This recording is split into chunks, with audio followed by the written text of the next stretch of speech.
Hi everyone, आज के इस लेसन में हम सीखने वाले हैं गुस्से में बोले जाने वाले इंग्लिश फ़क़रात।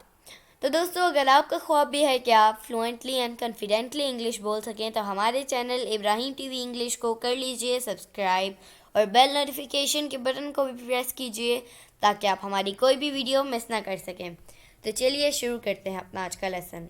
गुस्से में इंग्लिश बोलें इन फ़क़रात से। Don't be a fool. Don't be a fool. Fool का मतलब होता है बेवकूफ़। बेवकूफ़ मत बनो। Why are you shouting. Why are you shouting. Shouting का मतलब होता है चिल्लाना। तुम चिल्ला क्यों रहे हो। Don't talk nonsense.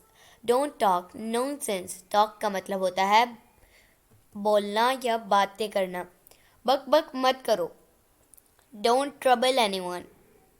ट्रबल का मतलब होता है तकलीफ़ या मुश्किल। किसी को तकलीफ़ मत दो। Don't be jealous. Don't be jealous. Jealous का मतलब होता है हसद। जलो मत, हासद मत बनो। Don't get heated. Don't get heated. आग बबूला मत बनो। जोश में मत आओ। Get out idiot. Get out idiot. Idiot का मतलब होता है अहमक। दफ़ा हो जाओ अहमक।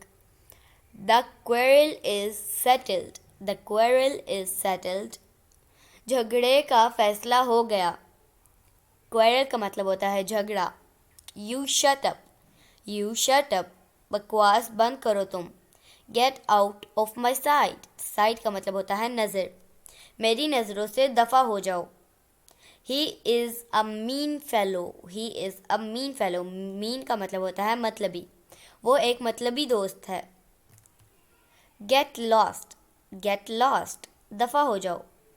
You will pay heavily for it. You will pay heavily for it. तुम इसकी भारी कीमत अदा करोगे। Don't lose your temper. Don't lose your temper. आपे से बाहर मत हो। Listen, don't rage at me. Rage का मतलब होता है गुस्सा। सुनो, मुझ पर गुस्सा मत खाओ। Please try to understand it. Please try to understand it. उसे समझने की कोशिश करो। Don't show me your face again. Don't show me your face again. दोबारा मुझे अपनी सूरत मत दिखाना। तो दोस्तों, ये था आज का हमारा लेसन। उम्मीद है आपको ये वीडियो पसंद आई होगी।